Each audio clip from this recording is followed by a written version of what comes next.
말씀의 제목을 세상에 오신 예수님, 이런 제목으로 같이 은혜를 나누고자 합니다.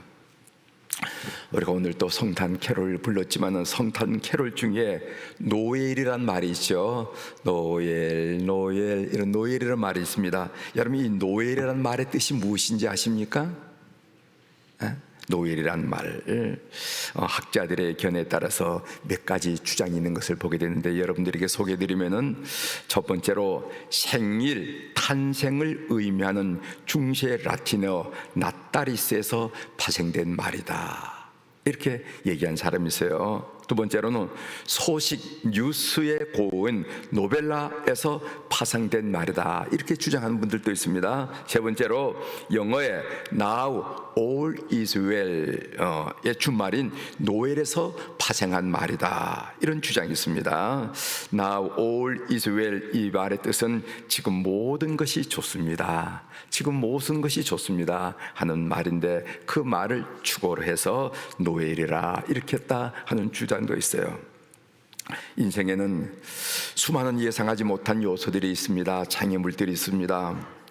오늘 학교에 간다고 한 아이에게 무슨 일이 일어날지, 다음 주에 있을 건강검진이 있는데 그 건강검진에 괜찮을지, 어떤 결과가 나올지, 이런 개인적인 것으로부터 시작해서 갈등의 골이 깊어지고 있는 이 한반도의 앞날에는 무엇이 기다리고 있을지, 이르기까지 예상하지 못한 요소들이 우리를 불안하게 합니다.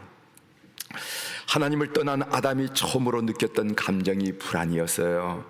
이전에는 한 번도 경험해 본 적이 없는, 하나님이 없는 혼자 힘으로 사는 삶을 시작해야 했기 때문에 그렇습니다. 아담 안에 생긴 이 불안은 세대가 지나가면서 더 증폭이 되었는데, 가인은 어떻게 되냐면 이 불안에 못 이겨서 성을 쌓기 시작했습니다. 그 말씀이 창세기에 나오죠. 창세기 4장 17절에 있는 말씀 보면은, 아내와 동침하며 그가 임신하여 아들을 낳은지라 가인이 성을 쌓고, 가인과 아벨 잘 아시죠? 가인이 성을 쌓고 그 아들의 이름으로 성을 이름하여 에녹이라 하니라, 이렇게 했어요.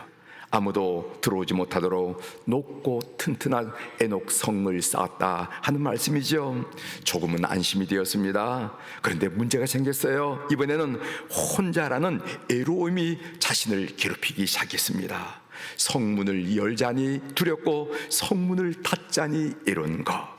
오늘날 현대인이 느끼는 느낌 중에서, 감정 중에서 가장 고통스러운 감정이 무엇인가? 두 가지 감정이라는 거죠. 미래에 대한 두려움, 또 다른 하나는 애로움. 이것이 바로 현대사회의 문제라고 그러는데, 이 문제는 현대사회에 불현듯 드러난 그런 어떤 감정이 아니라 하나님을 떠난 인간, 하나님을 애면한 인간, 죄된 인간이 겪을 수밖에 없는, 피할 수 없는 운명적 고통이라는 것입니다. 두려움, 애로움은 운명적 고통이라는 것입니다. 인간은 원래 하나님과 함께 살아가도록 지음받은 존재입니다. 그래서 성탄절기에 Now all is well, 이 말, 주님과 함께라면은, 우리 주님과 함께라면, 우리가 한반도의 땅에 살고 있든지 아니면 애국에 나가 살고 있든지 어떤 처지에 있든지 간에 지금 모든 것이 좋습니다 라는 사실이 되는 것을 믿는 여러분들이 되시길 바랍니다. 노엘, 우리 주님과 함께라면은 20세기든 21세기든 내가 도시에 살든 아니면 시골에든 상관없이 모든 것이 좋습니다, 이런 고백이 울러나오게 될 줄 믿습니다. 사도 요한은 예수 그리스도의 탄생을 하나님이 육신을 입으신 것이다, 이렇게 표현을 했어요. 오늘 14절에 있는 말씀 한번 보시길 바랍니다. 오늘 14절 말씀을 한번 여러분 주목하셔야 됩니다. 말씀이 육신이 되어 우리 가운데 거하심에 우리가 그의 영광을 보니 아버지의 독생자의 영광이요 은혜와 진리가 충만하더라, 이런 말씀이에요.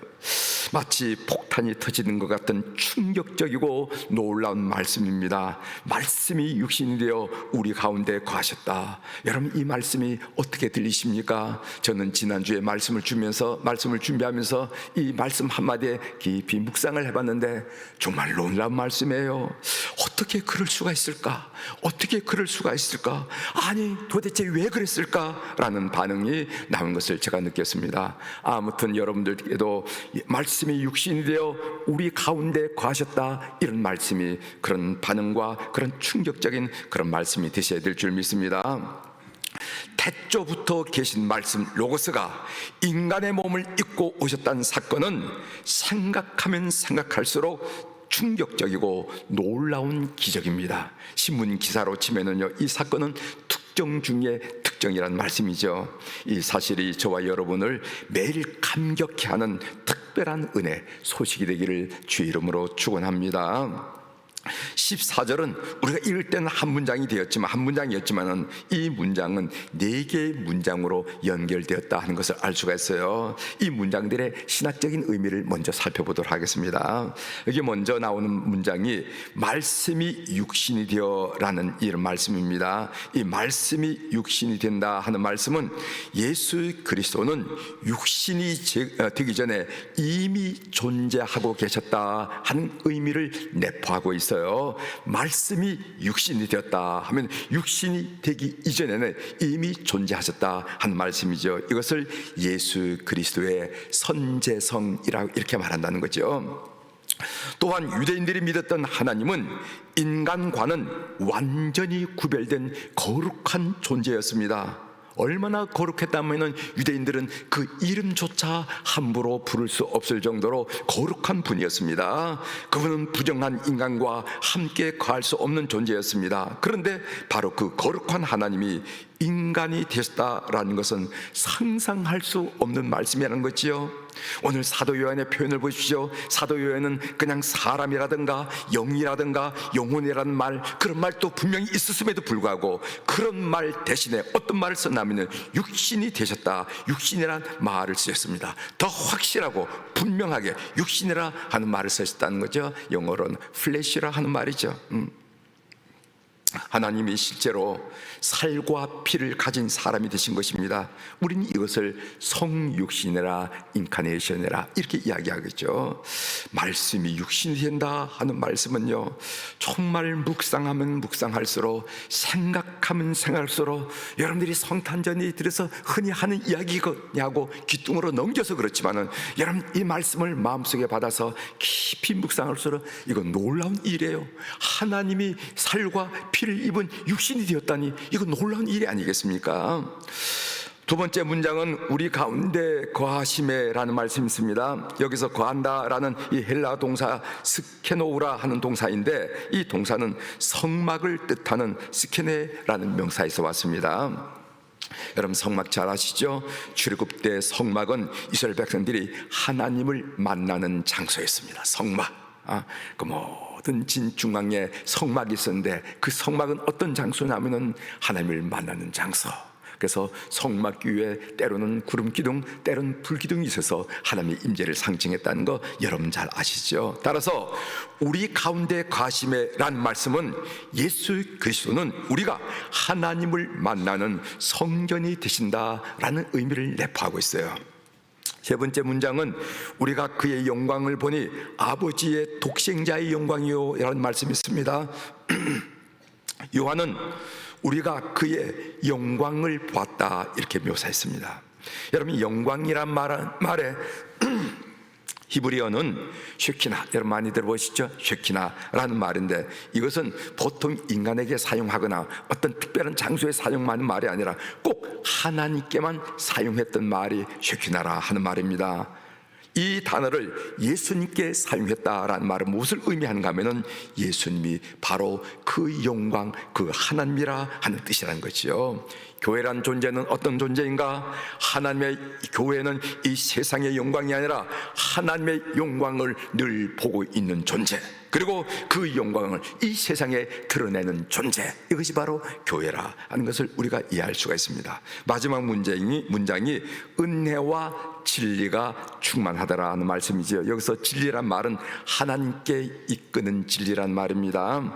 이 진리에 대해서 가장 잘 드러내는 구절이 18절에 나오죠.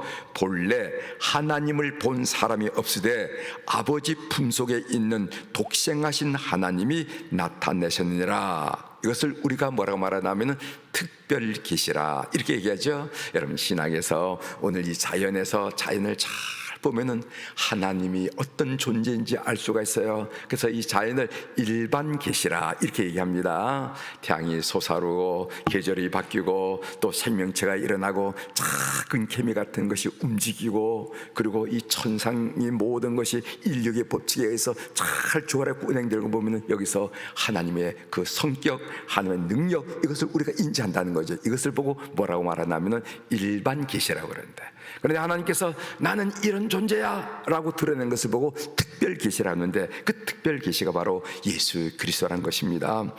그렇기에 예수님을 보는 것은 아버지를 보는 것입니다. 오늘 요한복음 14장 9절에 보면은 예수께서 이르시되 빌립아, 내가 이렇게 오래 너희와 함께 있으되 네가 나를 알지 못하느냐? 나를 본 자는 아버지를 보았거늘 어찌하여 아버지를 보이라 하느냐? 이랬어요. 예수 그리스도는 하나님을 특별히 계시해 준 분이기 때문에 나를 본 자는 아버지를 본 자와 같다는 겁니다. 예수님은 하나님께 아버지께 이르는 길입니다. 요한복음 14장 6절에 보면은 예수께서 이르시되 내가 곧 길이요 진리요 생명이니 나로 말미암지 않고는 하나님께 아버지께로 올 자가 없느니라. 이런 말씀 제가 여러분들에게 늘 가르치는 말씀이죠. 어떤 사람은 산 정상에 오르려면은 A 코스가 있고 B 코스가 있고 C 코스가 있어서 이런 종교 저런 교든지 나중에 결국은 산 정상에 이르게 된다라고 말했지만은 성경은 그게 아니라고 얘기하고 있습니다. 내가 곧 길이요 진리요 생명이는 나로 말미암지 않고는 아버지께로 올 자가 없다고 말씀하셨다는 겁니다. 예수님은 세상에 아버지의 이름을 나타내신 분입니다. 요한복음 17장 6절에 보면은 세상 중에서 내게 주신 사람들에게 내가 아버지의 이름을 나타내었나이다. 내가 아버지의 이름을 나타내었나이다. 그들은 아버지의 것이었는데 내게 주셨으며 그들은 아버지의 말씀을 지켰나이다 하고 기도하는 내용을 보게 됩니다. 예수님은 누구도 경험해 보지 못한 하나님을 나타내신 분이라 이거죠. 이것이 요한복음에서 말하는 은혜요 진리라 하는 의미라는 것을 우리가 알게 됩니다. 이렇게 오늘 14절 이 한 구절만 말하더라도 제가 여러분들에게 간단하게 설명했지만은 묵상이 깊으면 깊을수록 아마 설교 한 편, 두 편은 충분히 나올 수 있는 아주 중요한 구절이라 하는 것을 여러분 아시고 요한복음 1장 14절에 있는 말씀 쭉 기억하시길 바랍니다. 좀 더 구체적으로 왜 예수님이 육신을 입으셔야 했는가, 이거 한 두 가지로 좀 말씀을 드리려고 합니다. 첫 번째로는 성경 말씀 그대로 임마누엘 되시기 위해서 그렇습니다. 임마누엘. 여러분, 임마누엘이라는 말은 하나님이 우리와 함께 계시다, 하나님이 우리 곁에 계시다, God with us, 하나님이 우리와 함께 계시다 하는 그런 뜻이죠. 여러분, 마태복음 1장 23절에 보면은 보라 처녀가 잉태하여 아들을 낳을 것이요 그의 이름은 임마누엘이라 하리라. 하나님이 우리와 함께 하신 것은 그분의 뜨거운 사랑 때문입니다. 이걸 아셔야 돼요. 왜 하나님이 우리와 함께 하셨을까? 이게 무슨 그냥 돌아가는 일인가? 봄이 오면 여름이 오고 여름이 오면 가을이 오듯이 그냥 천리로 돌아가는 일이 그게 아니에요. 하나님이 우리와 함께 하신 것은 그분의 뜨거운 사랑 때문에 그런다는 겁니다. 하나님 죄로 인한 하나님 인간의 고통을 그대로 보고 계실 수가 없어요. 하나님이 창조하신 최고의 걸작품인 인간이 고통 중에 있는 것을 그대로 볼 수가 없었습니다. 여러분, 자녀를 키워본 부모라면 자식 대신에 차라리 내가 아팠으면 좋겠다 하는 그런 생각을 할 때가 있었을 것입니다. 그런 생각을 하면서 자식들을 키워오신 줄 믿습니다. 그렇게 자롱을 부리며 잘 뛰어놀던 나이가 어느 날 갑자기 신열이 오르고 밤을 꼬박 새우며 심소를 낼 때 여러분 부모님의 심정이 어땠습니까? 할 수만 있다면 그게 불가능하지만은 할 수만 있다면은 내 몸으로 자식의 아픔을 대신 짊어지고 싶다 하는 그런 생각을 하지 않았느냐 하는 말씀이에요. 이것이 바로 임마누엘 대신 그 의미고 뜻이라는 거고 이유라는 거예요. 왜 갑자기 하나님이 인간이 되셨단 말이지? 그것은 인간의 고통을 대신하고자 하는 하나님의 사랑 때문이라는 것입니다. 내 몸으로 자식의 아픔을 대신 짊어지고 싶어하는 그 사랑이 바로 하늘 아버지가 성자 예수님으로 이 땅에 오시게 된 가장 중요한 이유라 하는 것을 여러분이 아실 필요가 있습니다. 왜 예수님이 육신을 입으신가? 두 번째로 예수 되시기 위해서, 예수 되시기 위해서. 이 예수란 말 여러분 누가복음 1장 31절에 보면 이런 말씀이 있습니다. 보라, 내가 잉태하여 아들을 낳으리니 그 이름을 예수라 하라, 이렇게 말씀하셨습니다. 여러분, 예수라란 말은 히브리어로 여호수아라란 말과 마찬가지인데 그 뜻은 구세주라, 구원주라 하는 뜻이 있습니다. 그렇습니다. 그분이 인간의 몸을 입으시고 우리의 죄를 대신 지시고 죽으셔야만 우리의 죄 문제가 해결될 수 있기 때문에 그분이 인간이 되셨다는 겁니다. 여러분, 로마서 3장 23절 24절을 보면은 모든 사람이 죄를 범하였음에 하나님의 영광에 이르지 못하더니 그리스도 예수 안에 있는 속량으로 말미암아 하나님의 은혜로 값없이 의롭다 하심을 얻은 자 되었느니라 하면서 그리스도 예수 안에 있는 속량, 그분이 십자가를 지심으로 베풀어 주신 긍휼과 사랑 때문에 우리가 의롭게 된다 한 얘기가 성경에 끊임없이 고백한 내용이라 말이죠. 풀리지 않던 의문이라 하는 글이 있습니다. 제가 새벽 기도 때 여러분들에게 소개해드린 글입니다. 한번 들어보십시오. 내가 고승들의 수명을 조사하다가 이상한 점을 발견했다. 한국 불교의 큰 스님이신 효봉 스님은 79세, 이청담 스님은 70세, 성철 스님은 82세, 법정 스님은 79세 돌아가셨다. 이분들은 불교계의 고승들로 다 훌륭하신 분들이다. 그런데 90세를 넘기신 분이 없으시다. 그러나 훌륭하셨던 개신교 목사님들 중에 영락교회 한경직 목사는 99세, 영등포교회 방질 목사는 104세, 충년교회 김창인 목사는 96세, 경동교회 강원영 목사는 90세 돌아가셨다. 모두 90세를 넘기셨다. 고승들의 평균 수명은 77.5세이고 훌륭하셨던 목사님들의 평균 수명 97세이다. 고승들과의 평균 수명이 자그만치 20년이나 차이가 난다. 원인은 어디에 있을까? 이분의 고민이었어요. 원인은 어디에 있을까? 스님들은 깊은 산속에서 깨끗한 공기와 깨끗한 물을 마실 뿐만 아니라 오염되지 않은 온갖 좋은 채소와 산나물과 약초를 먹으며 산다. 더군다나 108본대에서 벗어나기 위해서 참선을 겨울, 여름, 동한거, 한거 하면서 참선을 한다. 그러나 목사님들은 공기도 좋지 않은, 난 이 말을 읽으면서 제가 웃음이 나오는데, 공기도 좋지 않은 도시에 살면서 매일 새벽기도 설교와 주일 설교와 수요 설교를 준비하느라 힘든 시간을 보내며 또 교인들의 갖가지 근심거리를 들으면서 산다. 그런데도 목사님들의 평균 수명은 고승들보다 20년이나 더 길었다. 4, 5년도 아니고 20년이면 엄청난 차이다. 이것은 내가 풀 수 없는 의문 중의 의문이었다. 그런데 이 문제에 대한 해답을 1993년 성철 스님이 내놓으셨다. 스님은 이런 유언을 남기시고 떠나셨다. 93년 11월 9일 조선동화 일간신문에 난 내용이에요. 이걸 열반송이라 하죠. 스님들이 돌아가실 때 한 말 열반송. 내 인생은 잘못 선택했다. 이것이 바로 성철 스님의 열반송입니다. 내 인생은 잘못 선택했다. 나는 지옥에 간다. 내 죄는 산보다 높고 바다보다 깊은데 내 어찌 감당하랴. 내가 80년 동안 포기한 것이 헛것이로다. 우리는 구원이 없다. 죄값을 해결할 자가 없기 때문이다 하는 그런 열반송을 하고 돌아가셨다는 것이죠. 내가 이제 글 쓴 사람입니다. 내가 불교 경전 금강경을 10여 차례 읽으면서 깜짝 놀란 일이 있다. 그것은 부처님의 가르침 중에 예수님의 가르침과 똑같은 말씀이 많이 들어 있었기 때문이다. 그러나 금강경에 없는 것이 하나 있다. 그것은 죄 문제를 해결하는 것이다. 그래서 금강경에 10차례를 읽었지만은 죄 문제를 해결하는 그런 글귀는 없다라는 거예요.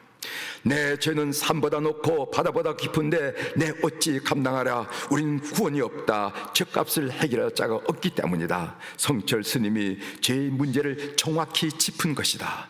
자신이 죄의 문제를 해결할 수 없다는 사실을 깨달았을 때 얼마나 큰 충격을 받았을까. 지은 죄를 잊어버린다고 잊힐 수 있을까? 이런 갈등은 고승들의 수명을 단축시켰으리라 본다. 이렇게 얘기해요. 그러나 목사님들은 늘 회개하며 죄를 씻고 산다. 날마다 회개하며 살면 정신만 건강해지는 것이 아니라 온몸의 세포까지 건강해진다고 나는 믿는다. 이런 글이었어요. 네. 그러니까 불교는 고승들이 여러분 계시지만은 죄 문제를 해결하지 못하고 그리스도교는 기독교는 죄의 문제를 예수 그리스도를 통해서 해결한다는 것입니다. 왜 예수님이 육신을 입고 우리 가운데 오셨느냐? 그것은 예수님이 우리 죄를 대신 지시고 죽으심으로써 우리 죄를 해결하기 위하심이라 하는 그런 말씀을 여러분이 꼭 믿는 여러분이 되시길 바랍니다. 우리가 육신을 입고 입으신 예수 그리스도를 영접하면 어떻게 됩니까? 여러분 요한복음 1장 12절이죠. 영접하는 자 곧 그 이름을 믿는 자들에게는 하나님의 자녀가 되는 권세를 주셨으니 하나님의 자녀가 된다는 것입니다. 하나님의 자녀가 갖는 특권이 여러 가지가 있어요. 제가 두 가지만 여러분들에게 말씀드립니다. 이것은 우리들에게 참으로 흥분시키고 감격으로 이끄는 말씀이에요. 첫 번째로는 기도의 특권이 있습니다. 하나님의 자녀에게는 기도의 특권이 있다는 겁니다. 여러분 히브리서 4장 16절에 보면은 그러므로 우리는 긍휼하심을 받고 때를 따라 돕는 은혜를 얻기 위하여 은혜의 보좌 앞에 담대히 나갈 것이니라. 거침없이 주저없이 겨눈질하지 않고 담대히 우리가 구하기 위해서 나갈 것이니라. 요한일서 5장 14절 15절에 보면은 그를 향하여 우리의 가진 바 담대한 것이 이것이니, 다른 말로 말하면은 우리에게 특권이 있는데 이것이니 그의 뜻대로 무엇을 구하면 들으심이라. 이렇게 말씀. 그의 뜻대로 무엇을 구하면 들으심이라. 기도는 하나님의 자녀들만이 갖는 특권임을 믿으시길 바랍니다. 그리고 여러분 인생을 사는 가운데 여러 가지 풍랑을 겪지만은 그러나 이 특별한 권세를 사용해서 승리하는 교우들이 되기를 주의 이름으로 축원합니다.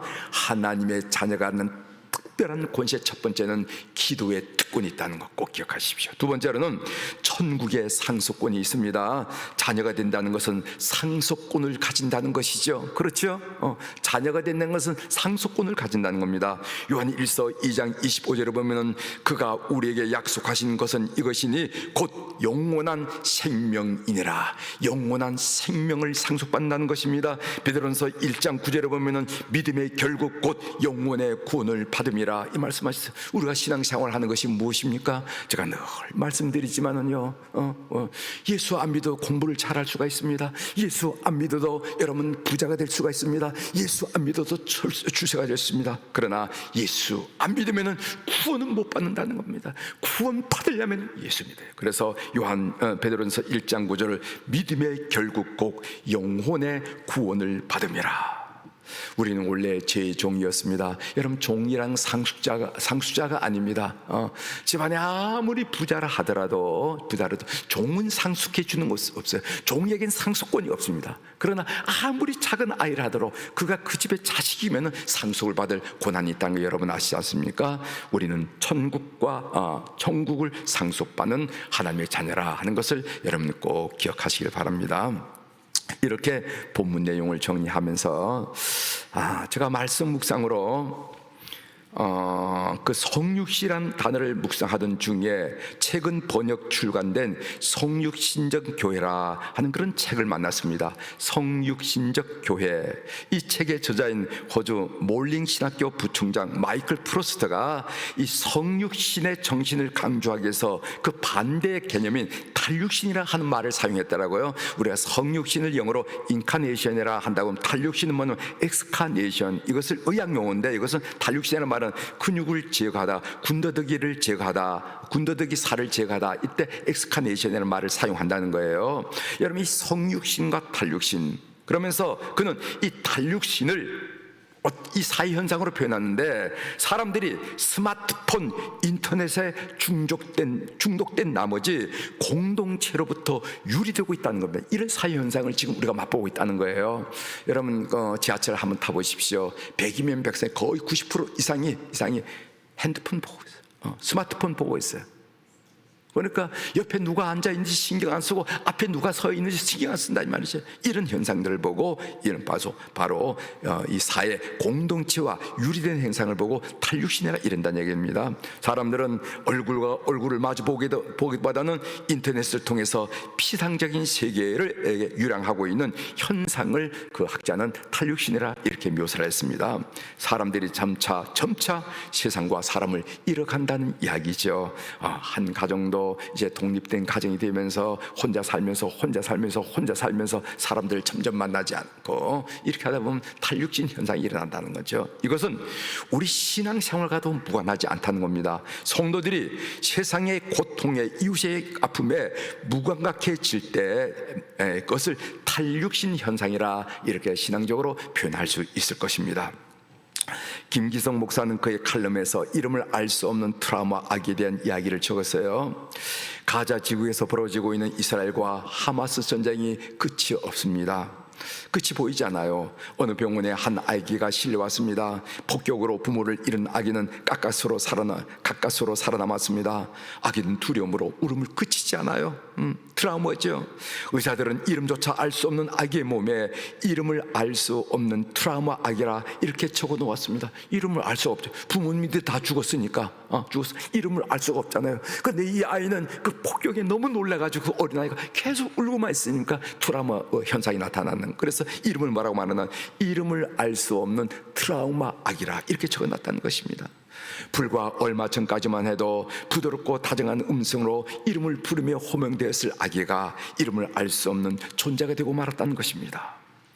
이름을 알 수 없는 트라우마 아기는 그를 품어줄 사람을 기다리고 있겠지요. 지금 이 세상은 그런 신음을 하고 있는 세상입니다.